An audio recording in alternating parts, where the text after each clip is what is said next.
Welcome to the Sheckler Spotlight, where creativity meets purpose and conversation goes deeper. Join host Harrison Sheckler as he sits down with inspiring guests from all walks of life, artists, thinkers, musicians, and everyday heroes, to explore the stories that shape us, uplift us, and connect us. Now here's your host, Harrison Sheckler. Hi, I'm your host, Harrison Sheckler. Today, I'm honored to welcome Ryan Kalish, a former Major League Baseball outfielder known for his time with the Boston Red Sox and Chicago Cubs. Beyond the diamond, Ryan's journey has been marked by resilience, having overcome 14 surgeries during his career.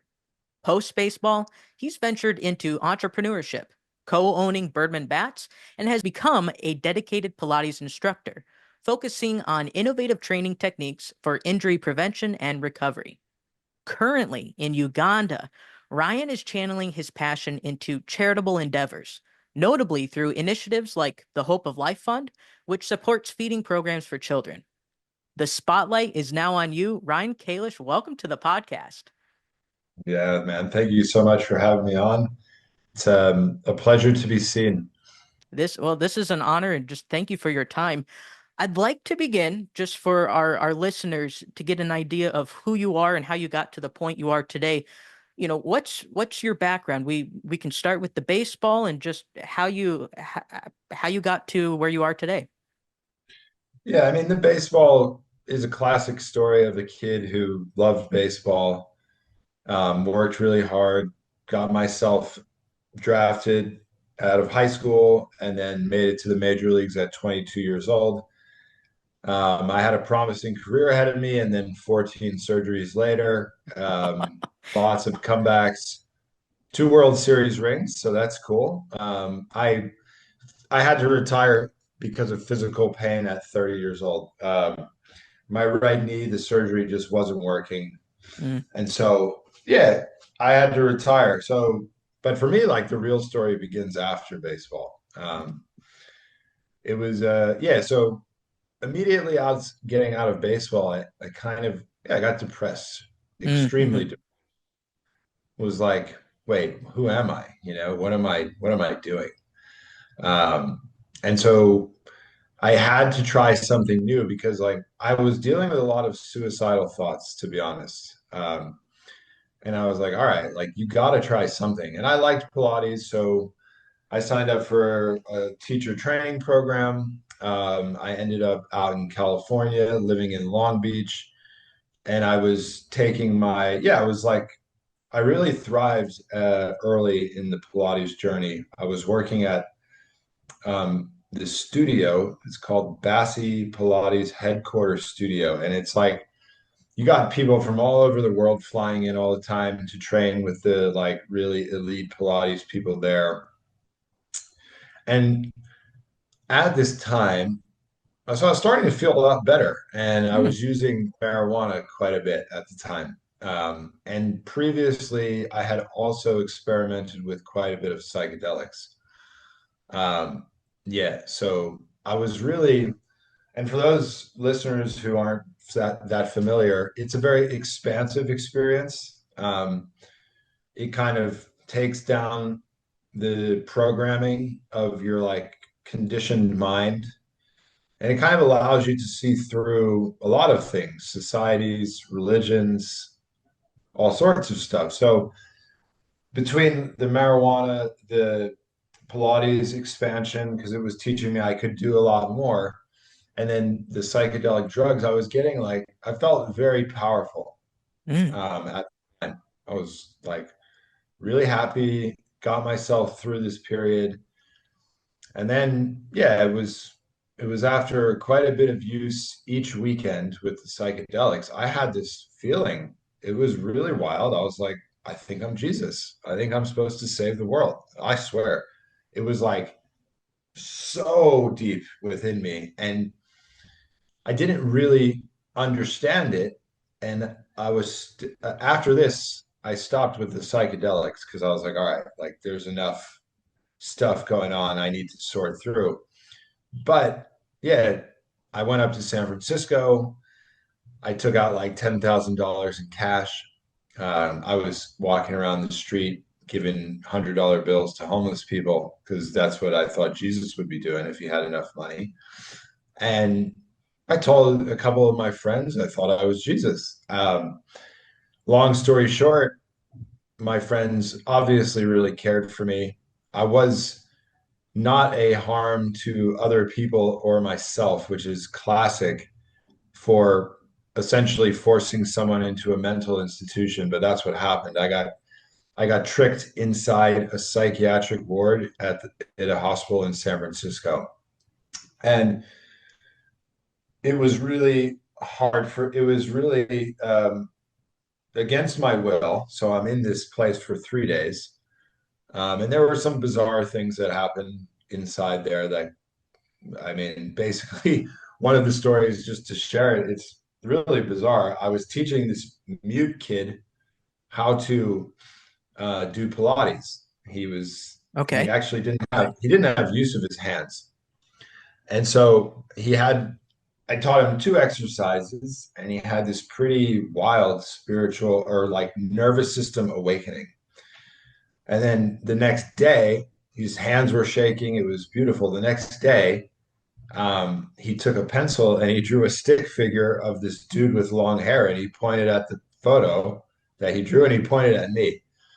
And so it was confusing in my mind because I'm in this place because people thought I lost my mind, but this kid is kind of affirming that this feeling of connection to Jesus. And I'm like, okay, like I had to like my way out of there. I got out of there. And just to kind of speed through this, because I think what's more important is like what I'm doing now. Yeah, I had a lot of events. I ended up back in psychiatric hospitals twice more. It was about 45 or 50 days in total that I spent trying to sort through this. Um, I was told I was bipolar.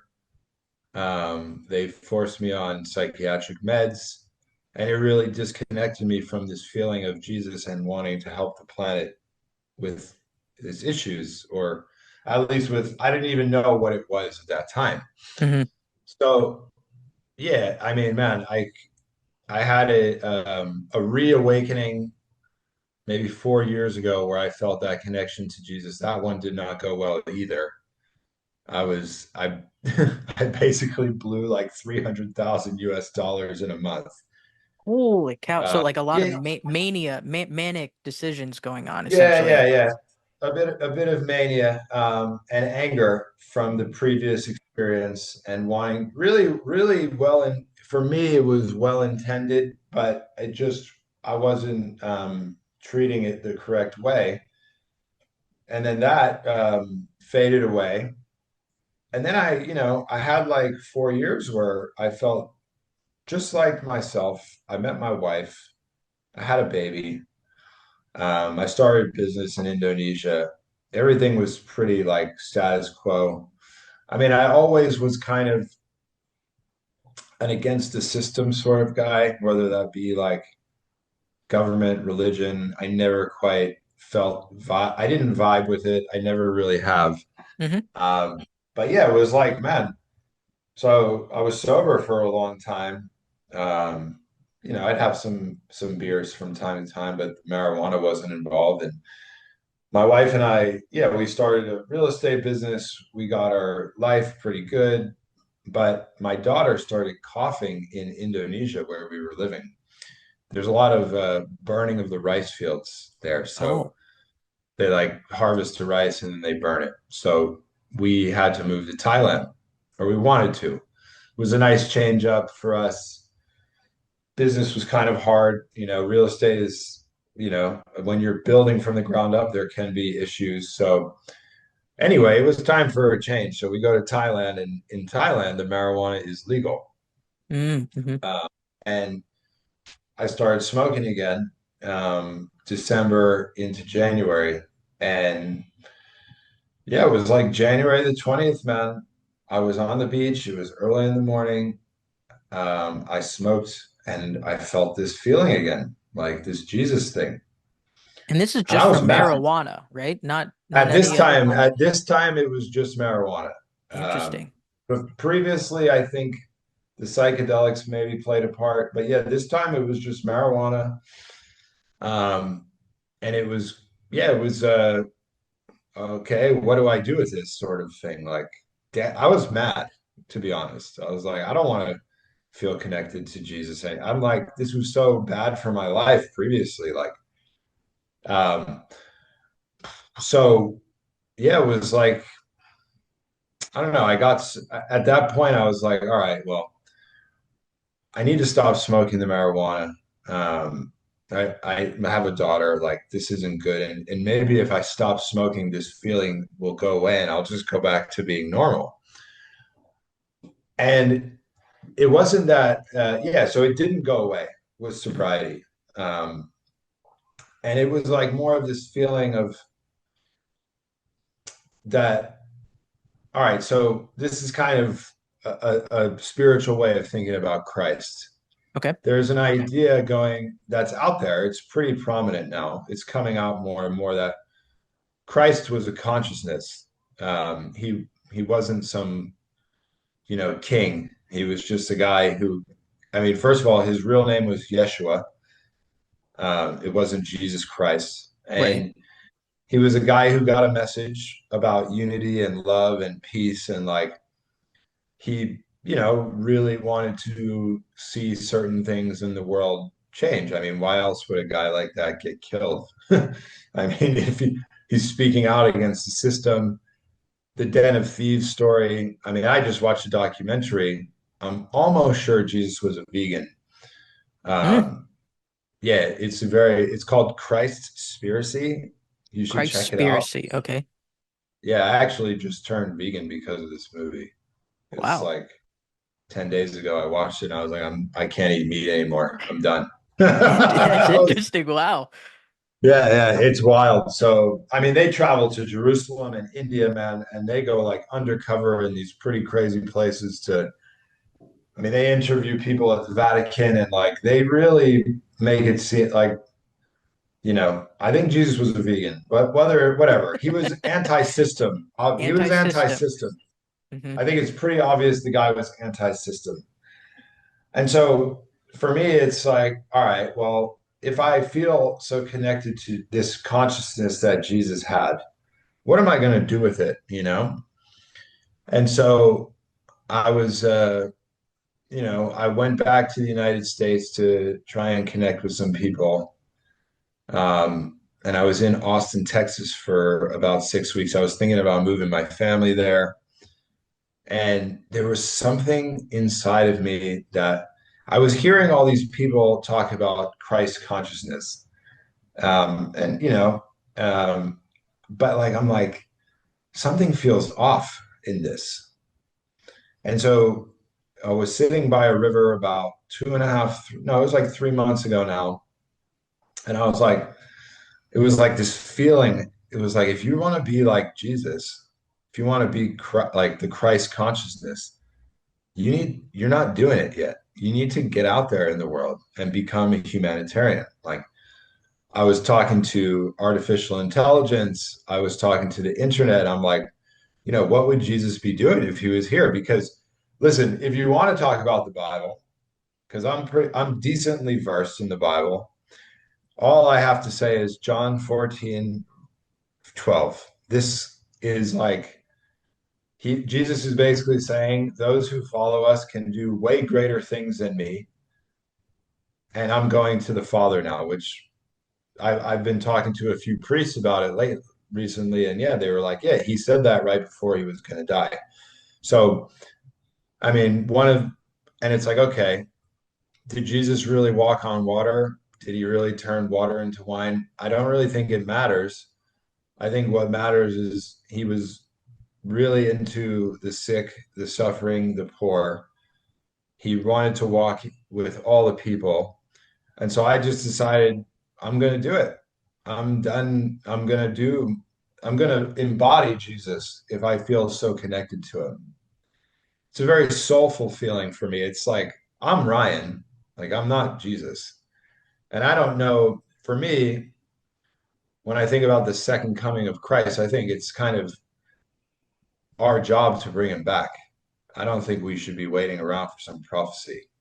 So I I'm kind left. I'm curious if you don't mind me Yeah, yeah, interrupting yeah. just a little bit. So, what is your so? Sorry, let me put this into words.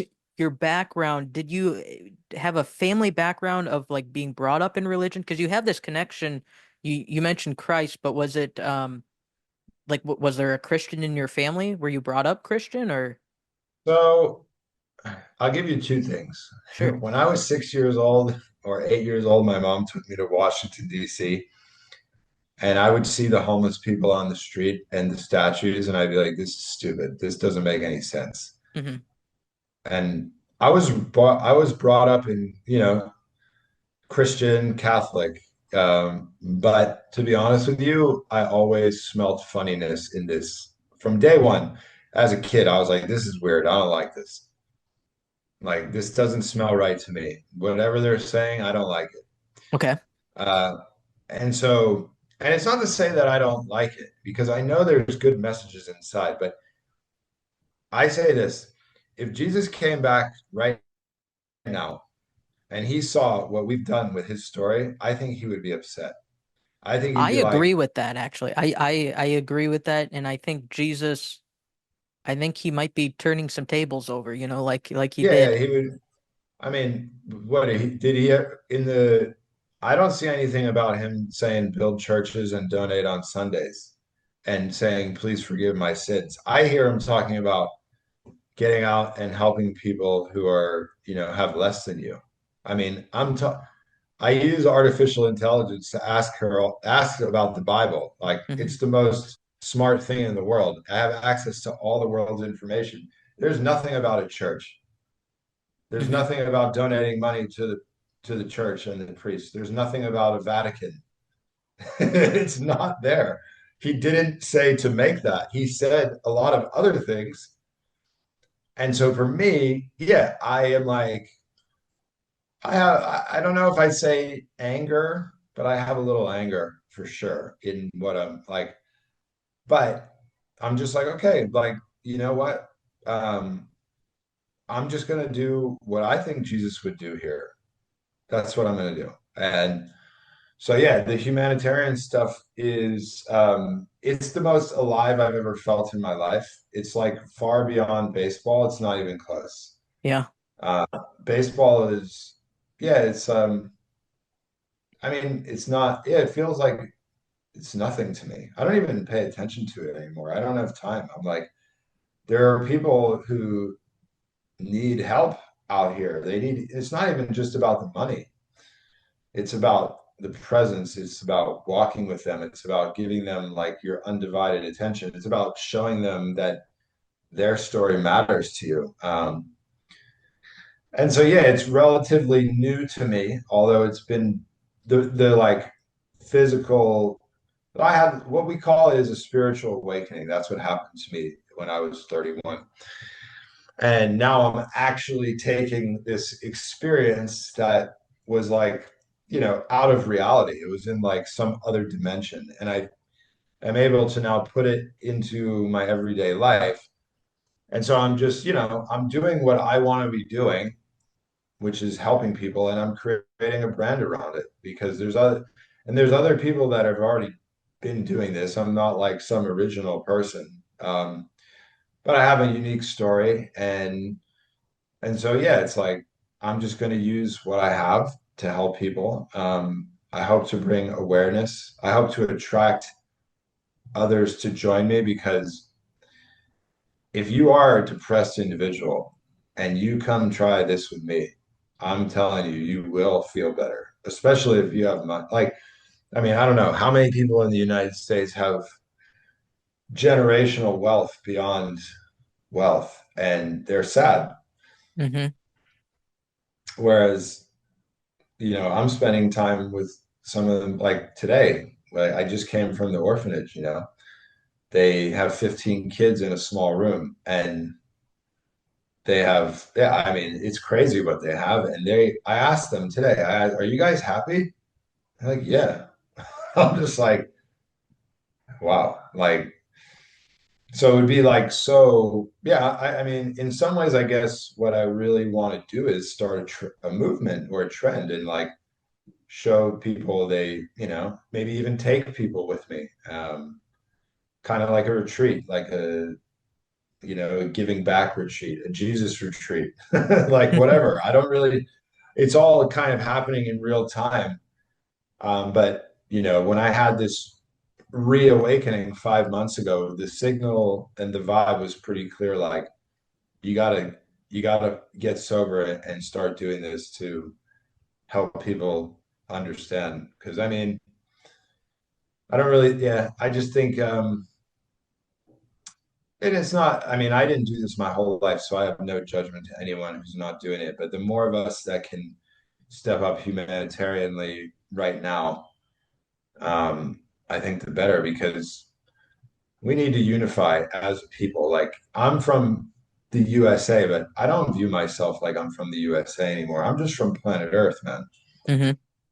We're all like, love thy neighbor. It's like, well, if you want to look at the planet in the vastness of the universe, then whoever's living in India is my neighbor. Whoever's living in, you know, Gaza is my neighbor. Whoever's living in Pakistan is my neighbor. And if I could go to Gaza, I would. I am going to Pakistan soon.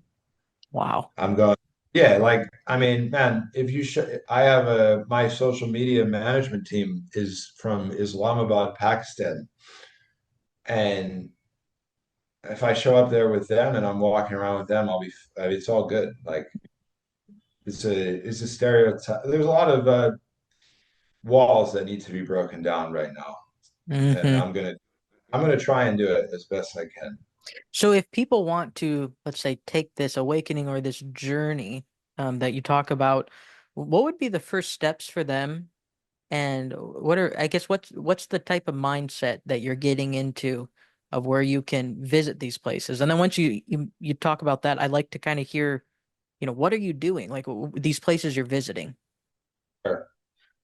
Oh, okay, so let's start with Cairo, Egypt. I've already been there twice. Okay. I hang out with Palestinian refugees, people who have escaped the war, people who have lost limbs, mental health clinics. I go to churches with kids who are very poor. I go to the mosque with kids who are very poor. And I just hang out. I make like small donations sometimes, but I have to, yeah, I mean, I have to be weary of my spending because quite honestly, man, I'm losing money doing what I'm doing. I'm not winning money yet. I think maybe there will be opportunity with like public speaking and stuff in the future, but right now it's not making me money, this stuff. So it's like the balance between spending and spending time, I hope will pay off in the long run. I believe it will. But then, yeah, I mean, then Jordan, I went to Jordan. That one was awesome. I was looking for an orphanage, walking down the street by myself on the first day. I was lost, and I kind of felt like, oh, you know what? Like maybe this trip isn't going to work out. Literally, that moment, you know what a sheik is? A sheikh, Oh yeah. like Hmm. a priest. Yep. He just pulls over his car. He has like his son with him, and they're like, "What are you lost?" And I'm like, "Yeah." They like get in the car. I was like, "All right." I just jump in, like, cool. So he takes me to his house. We make some tea. He asks me what I'm trying to do. He calls a friend who speaks really good English. And the next thing I know, I have an entire week planned of going to the orphanage, hanging out with kids, giving some small candies and stuff. Then I ended up going to some really pretty poor schools for the Jordanian kids, are just sitting in the classroom talking about, you know, Middle Eastern stereotypes from America and helping them understand that it's the movies, it's, stuff like this. Obviously, there's been a lot of tension between these two places, but it's mostly governments, you know. I mean, Hmm. people are just people. Everybody really wants to just get along. And then, yeah, I mean, back in Thailand, where my wife and daughter and I live, we did some orphanage work there. And then I'm here in Uganda. And yeah, there's some pretty cool influencers already here who kind of walk around the streets, find people who need food, just give them a meal, try and grab the moment, stuff like that. But yeah, like today we went to an orphanage and I spent like 130 US dollars and I bought these kids food for like 6 weeks. You know, they With don't, it's, $130. yeah, 26 kids, Oh, for 6 130 weeks. bucks for 6 weeks. It's not, they don't, it doesn't take much to make a massive difference, man. Like, it doesn't take a lot of money. They live, I mean, the video, I'll be putting out this video to really show people what's going on, but like, yeah, just showing up. Like I've worked with orphanages online. I was donating, 3 months ago to them. So now I'm actually visiting them. We had an amazing time. You know, you show up and you just go with the flow. Like they had a mango tree and I know how to juggle. So I juggled three mangoes. The next thing you know, like all the kids are trying to learn how to juggle with the rocks. And then we go down to where they have to walk 15 minutes to get water from a well. So we walked down there and I pumped the well for them. Then I helped cook for them. And we just talked and asked questions. And it's like, it's just showing up and just being present, and just giving back a little bit here or there. And it's like that, yeah, that's where it's like, again, going back to Jesus, because I just think the guy is so awesome. Um, in my opinion, you don't need the church to be connected to Jesus. Hmm. I don't think you need anywhere. You gotta, well, it's my opinion, it's my humble opinion that if he came back, he'd be like, guys, this ain't it. This is not what I was talking about. I mean, if you look at the history of Christianity, I mean, they went around the world and burned everybody's books and killed a lot of people just to like In the name of religion, right? Hmm. name religion. I mean, religion, unfortunately, has killed far more people than it's saved. It's probably the number one killer on planet Earth between that and politics. That combination is like you can't find a worse thing for death, unfortunately. It's like so I have a hard time subscribing to it. And if everyone could just love if everybody wanted to be religious and just left each other alone and helped each other out, that would be cool. Because ultimately, when you get down to like the ethos of these books, that's what most of the books are trying to say. There are some pretty wild things inside the Bible, the Torah. Actually, in my opinion, the Quran is probably is the nicest of the books. Really? Uh, yeah, yeah, yeah. I think it has the most peaceful verbiage in there. I mean, everybody talks about the jihad from America and maybe the verse of swords, but any Muslim will tell you that, especially the really good ones, they'll tell you that like the jihad is just like if you are getting oppressed, don't back down, basically. Hmm. Um, and then the sword, like the verse of swords is actually about peace, and it actually says in there like if a person of any religion is seeking peace, give them peace. So it feels like in any religion there are verses and things that are in there that people take the wrong way and use a bit for the wrong way. I mean, Well, they it's become not radicalized in a way. They go to the extremes and they use it for their own earthly desires. Um, yes. that's not this, like we were talking about, this Christ focus of like who the man was, Christ. So I'm interested. So do you actually believe that Jesus Christ was a real person, or is it more of a persona, or you just admire? Like, what's your view on Jesus Christ?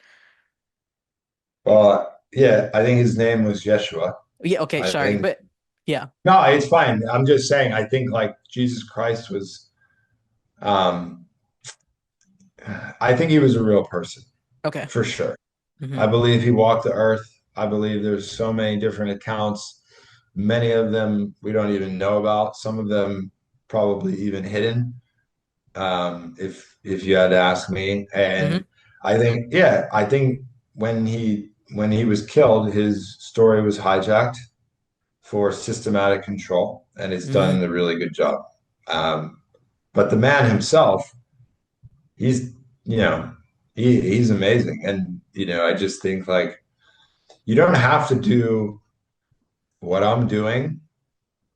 You don't have to do yeah, you can do humanitarian work in your backyard right down the street. There's somebody who would love somebody to show up and see them and spend time with them. There's somebody close by everyone on the planet. And so yeah, I mean, I don't think there's personally, I think the way Jesus is going to come back is through everyone. I think what he was really trying to say was that he wasn't really saying, I am the Son of God and it's through me. We are all sons and daughters of God, and we all have God within us. We all are part of creation because we are. I Right, mean, that's right. kind of beautiful. We're like created through, through sex, and it's like this fusion of a creation, and we're all one with God. Hmm. Um, we all can do what Jesus did. It's not that hard. I mean, what is walking on water going to do for anyone today? Nothing. Maybe someone will listen to that person more than others. That maybe is like the only thing. But outside of that, it's like let's figure out let's if you ask if Jesus was really here, it's like be nice to people, see them, especially the ones that are unseen, be with the suffering, and let's figure out a more compatible way to exist. Hmm. I I think mean, the heart of your message is beautiful. Of where we're trying to see the humanity in others, and like how you're saying we're all connected, and that we're all on this mission of peace, or we should be, right? That's what we should be striving for. And I had this conversation, actually, I think it was just yesterday or 2 days ago, with someone about people strive to do some really amazing things. So like playing baseball at a very high level, right? sure. And you talk about, well, what does that really do for humanity? Well, it's entertainment, right? And it's inspiring because you're doing something at a very high level, which there's a lot of good qualities that go into it. But I think it's perspective of how we look at it. But what I'm getting at is, like, okay, for me personally, I'm a professional pianist. So if I practice hours on end and I use my time to become a really good professional pianist and musician, but if I'm not using it for the betterment of humanity, what life does what how does my life serve others? Like what good is it? Like what's the point of it? It's like, oh wow, Harrison's a Yeah. really good pianist, but like so what? Did he help others, or did maybe the perspective of I'm giving to the world something that can bring peace, because I do believe the arts have that effect on people. Yeah, But yeah, yeah. but you see what I'm getting at, and so I think at least from this conversation, I hope people kind of maybe like step back for just a little bit and reflect on, what am I putting so much importance on that really, in the grand scheme of things, when maggots are chomping on my body in the ground, you know, did it really matter? Did I have a positive impact through the tools that I was given, or was it Yes. more self-focused? Yeah, if that makes sense. No, man, it makes perfect sense. I mean, I'm even thinking about you and your piano, making trips every now and then to places and just, giving them some food and having a little piano and playing some tunes and like watching them sing. Like today, the kids were singing for me. Really? And yeah, if you had the piano with that, you could make just this epic scene.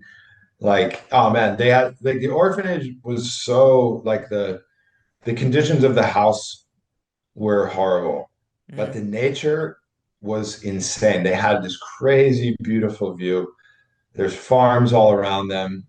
And so, yeah, it was like they're singing to me. You bring a piano, you could like, yeah, I mean, man, there's so many possibilities. But I agree with you. I mean, I said a lot of things so far in this conversation that might trigger people. That's okay. I think we That's need to challenge people, you know? They can't be yeah, comfortable all the time. yeah. And I mean, when I mean, I guess technically I'm speaking out against the church. This one never really And I goes. come from a different background too, but my mindset is how can I really form an opinion if I don't hear different opinions? You know, I love this. Sure. Yeah, yeah, yeah, yeah. No, for sure, man. I'm with you. So I agree, man. I mean, you had a conversation with Ben Zobrist. Him and Yeah. I have had multiple Zooms and calls in the last 5 months. And, we haven't gotten into, I haven't really talked out like the challenging of the church and all that, but Hmm. the humanities stuff, it's hard to, yeah, it's like a really, in my opinion, it's quite universal Yeah. as it's like, what was baseball like for us? And for me, baseball was just a training for this. I mean, okay, I'm going to put it in perspective for you. I had this life where I felt like I made a million mistakes. And 5 months ago, I realized I might not even have had a choice. Everything was already scripted for me to do exactly what I'm doing now to help humanity wake up. Mm. Really, it's like that's how I feel even today. I'm like, I don't even necessarily feel like I'm choosing anything anymore. I feel like I'm guided by something outside of myself, maybe, God, but it's like, whatever, cool. Like, it does need to be actioned in reality. But the 14 surgeries, the, like you said, the striving to do something great, the mental suffering, the physical suffering, I can be around suffering now. Like cancer hospitals, I go to one consistently in Cairo, and the cancer is like, man, that one hits big. Mm. Like these kids might be in an orphanage in Uganda, but like they're not completely sick, like possibly on the way out. That like I can be around suffering because I suffered in my own way. But then when you go out and spend time with people who are having trouble eating or they have cancer, you realize my suffering was peanuts. It was nothing. It Yeah. was absolutely nothing. It was a joke. I don't care. One of the surgeries I had, I woke up in the hospital, the pain medicine failed, and I went into a full body convulsion and broke my knee, my leg the rest of the way through that they already had broken the surgery. Oh, That was wow. pain. Like that was real physical pain. But I still was in this beautiful hospital. I had the nurses rushing in. They fixed me up. My knee was fine. I mean, my knee healed. Um, and at the end of the day, I'll say it. It's the truth, man. I'm an American white guy. I have all the opportunities in the world. I can fail 100 times over and still figure it out. Some people they're never they're not going to leave their village. They're going to just be poor. Hmm. And, and I feel an obligation inside of me to use this privilege to speak up for everyone and help people come together. Because I mean, when it comes to I'm very politically knowledgeable. I watch politics. I see what's going on, and I'm consistently I mean, I don't know. It just feels. I'm curious. I would be curious to see. I think sometimes governments feel like they need to keep suppressing countries down to keep their whatever their stability and their label as like the best. I mean, honestly, I'll just say it out loud. America came from Europe, and then they Hmm. escaped tyranny, but now they escaped tyranny, but now they do a lot of tyrannical acts. And I'm like, this doesn't make sense. Why would we not try and be more uplifting to other countries that want exactly what we had? Like particularly Africa. We could totally lift Africa up in America if we wanted to, and probably get a lot more love and whatever resources and stuff. But it's yeah, I have like a big soft spot for Africa. I mean, Africa provides all the precious metals for all the devices in our phones and computer equipment, and it's in the Congo. It's one of the saddest things on planet Earth. What is children is child slavery there for us to have our technologies. And I know that there's a choice to be made if people really wanted to do it. It's not, I don't see it any different from an alcoholic.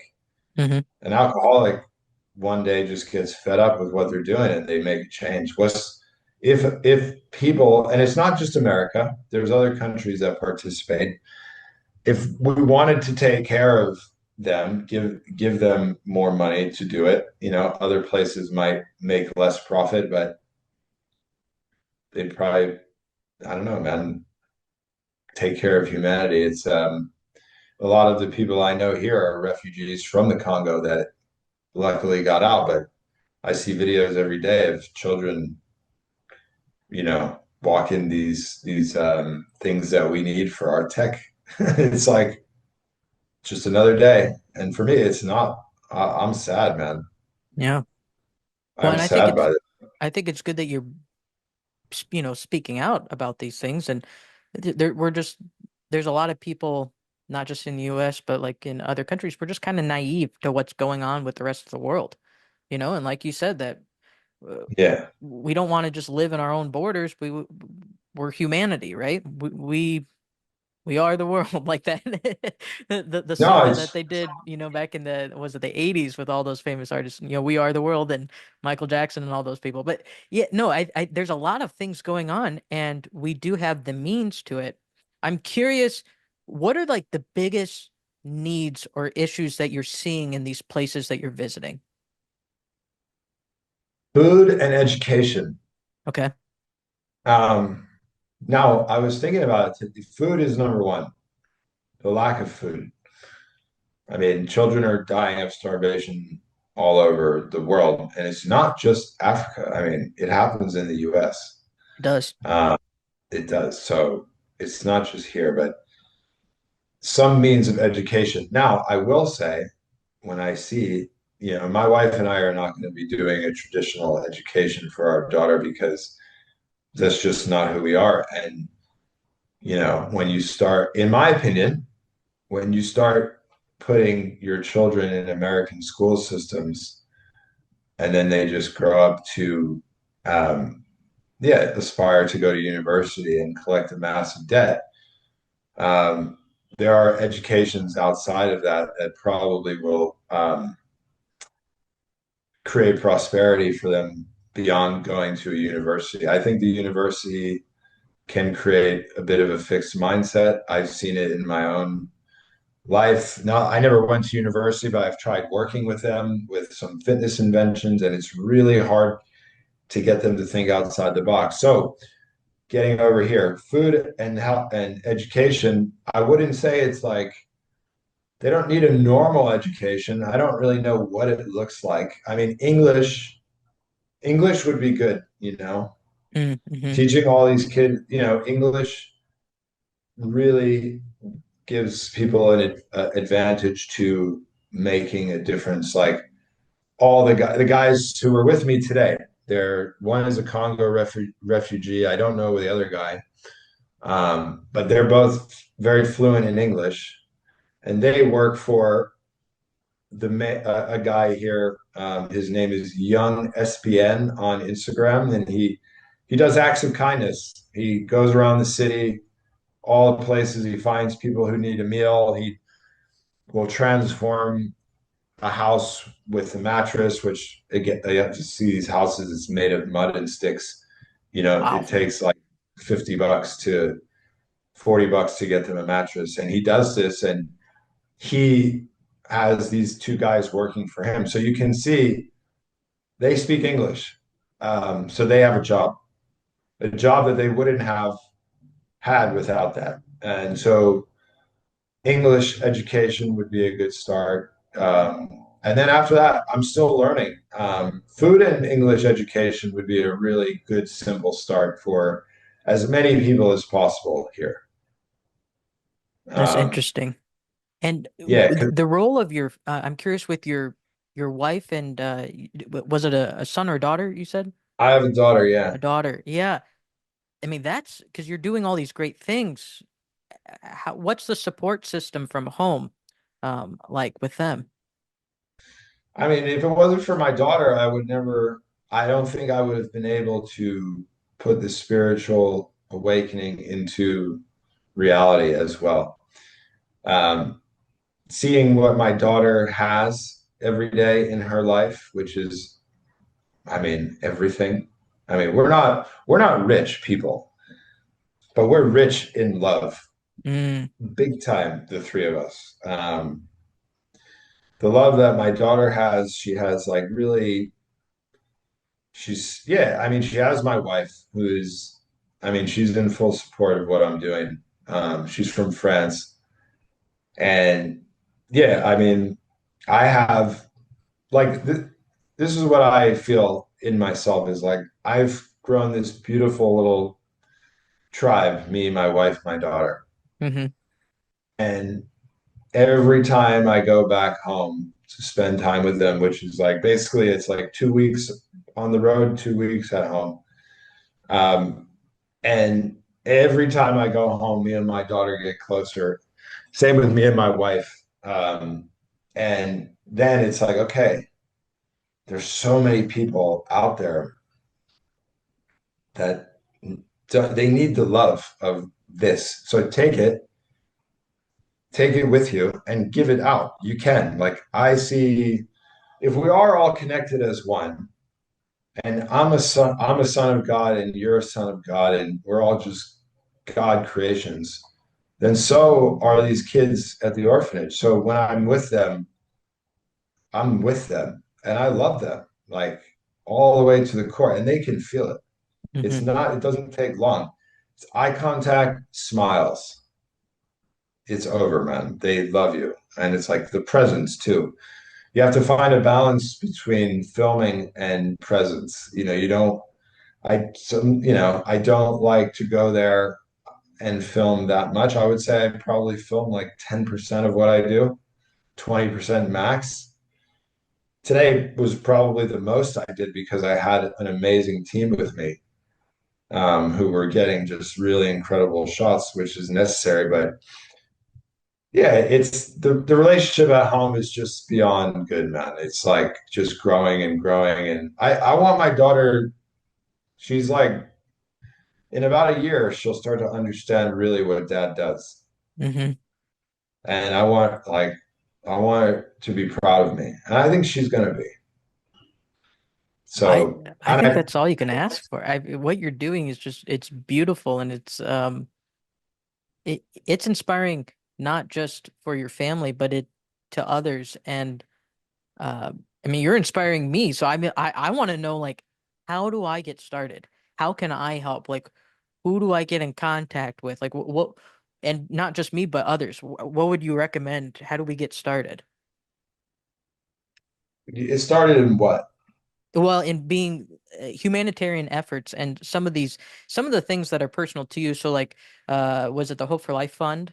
Um Well, I mean, the Hope for Life Fund is kind of it's me. It's yeah. not a fund. I have a fund and then I just take the money, put it in my bank, and I spend it on the kids. I mean, but not a lot of people donate. Not yet. I think, I'm not like in a NGO setup just yet. I don't even know what I'm fully doing I feel like I'm in humanitarian tryouts, like Yeah. showing people what I'm made of.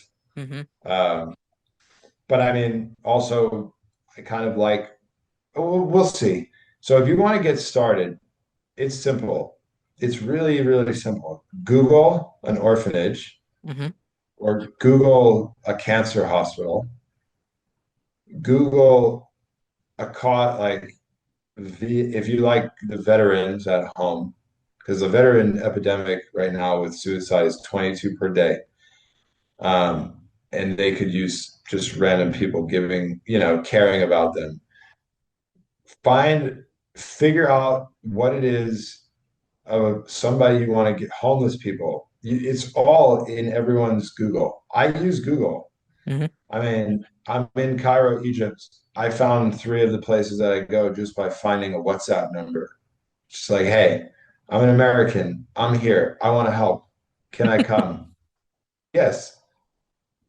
I mean, what I'm doing is probably more difficult because I need translators. So I find translators, but at home, let's say this is a US predominantly audience, I'm assuming, yeah?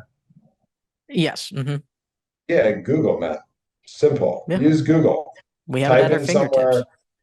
It's right. Literally, it will take you 10 minutes. And yeah, there might be a few emails you need to send with like I don't, it's much different when you're in the Middle East or Africa. Like there's no red tape with like a signature, but man, it's minimal effort to reach out, say, I want to come help this orphanage, or I want to go to this cancer hospital, or whatever it is. There's suffering people, maybe even like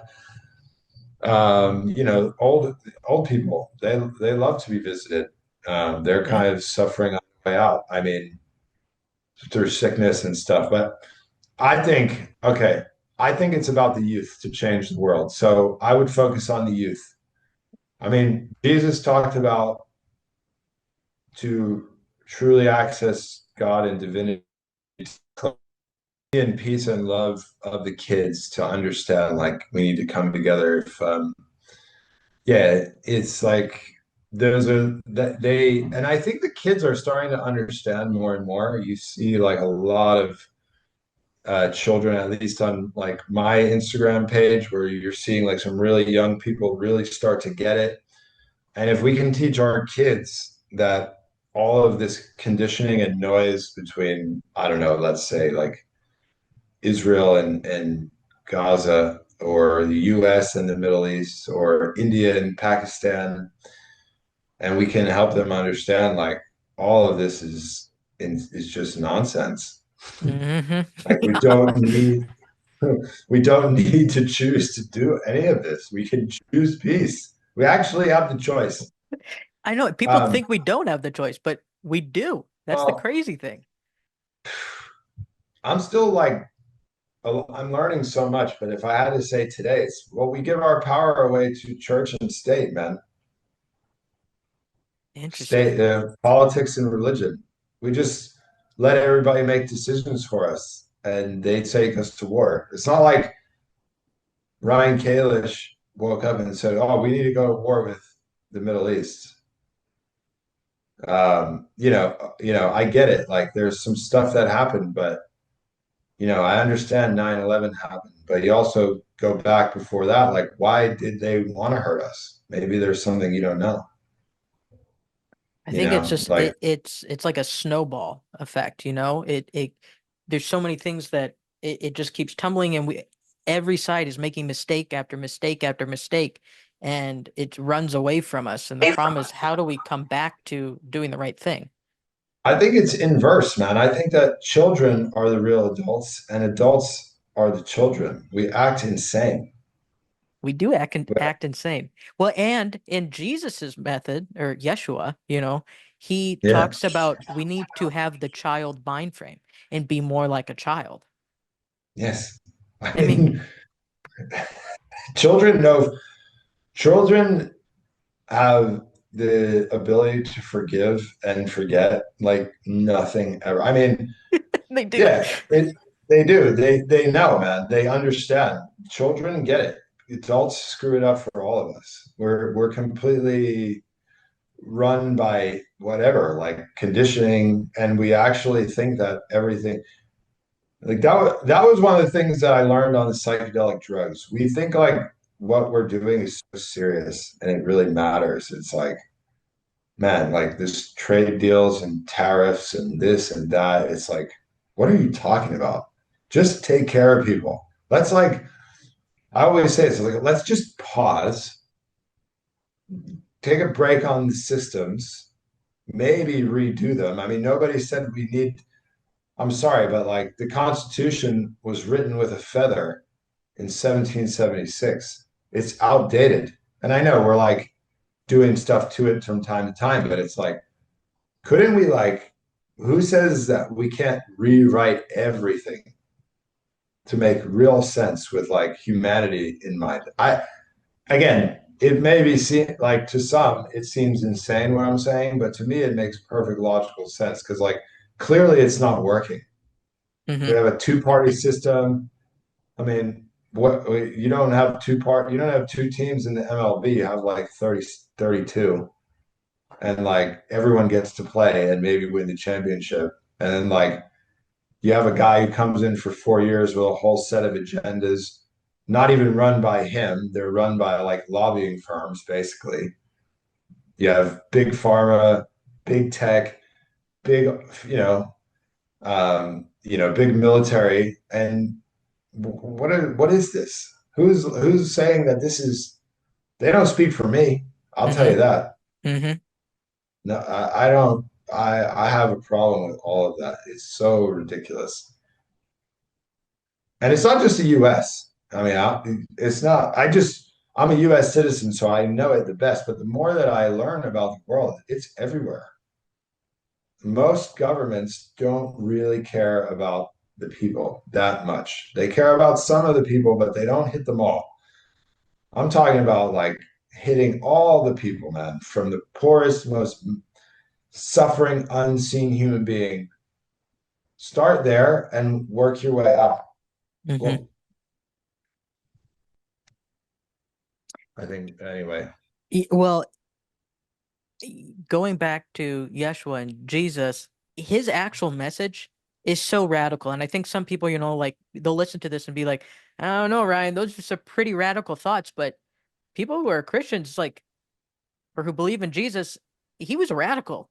He was super radical. And I think we've become Yeah, too comfortable, is what I would say. We're too comfortable and we're not looking at the world and humanity. Sometimes we need to be uncomfortable and maybe take a reflection and say, I need to do a little bit more with the tools that have been given to me.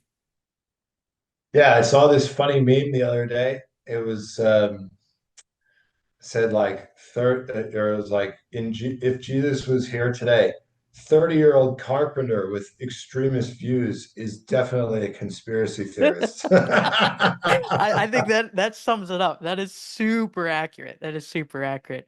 Well, Yeah, Ryan, this has been just really interesting hearing your perspective and all the great humanitarian efforts and finding yourself and your purpose.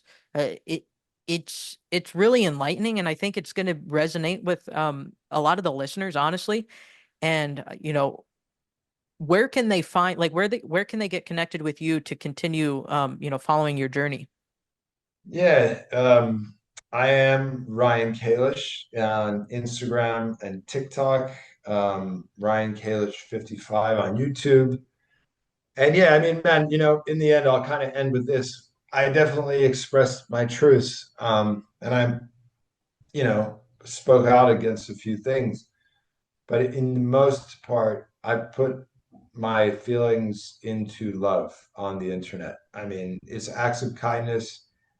In the end, that's what it's really all about. I hope that, one day we can inspire, governments and churches and whatever religions to kind of get back to the roots of the humans that they love to idolize, because the human of Jesus and the prophet Muhammad, they were like love beings. They wanted love and peace. And that's like what I'm trying to do. So, yeah, I have some maybe radical viewpoints, but I don't, in the end, I transmute the radical vibes into love all around the world. So that's it. I love that. I love that mantra. So the way I end every podcast is we do a 1 minute rapid fire round of questions tailored for you, All right. okay? And we'll see how many we can do. So let me pull up my timer. Are you ready for this? All right. Let's launch. Okay, here we go. 1 minute. Okay, who's the most influential person in your life? Jesus. Uh, do you like a morning workout or an evening session? Morning. Are you an early bird or a night owl? Both. Favorite travel destination? Oh, Cairo, Egypt. What's next on your bucket list? World peace. Pilates or weight training? Weight training.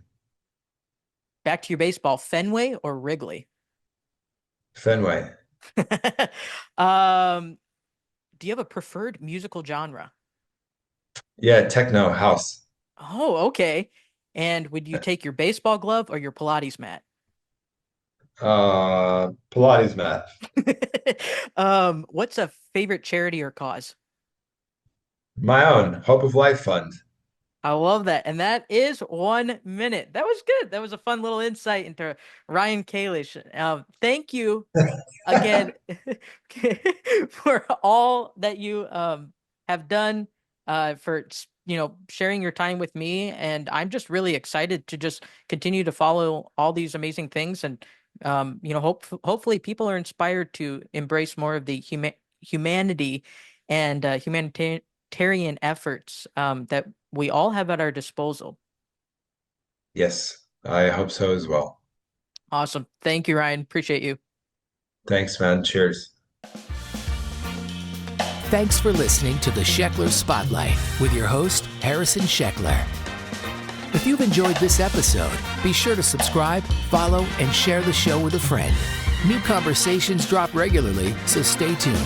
And thanks again for listening and being a part of the journey. Follow Harrison Sheckler on social media and visit harrisonsheckler.com to learn more.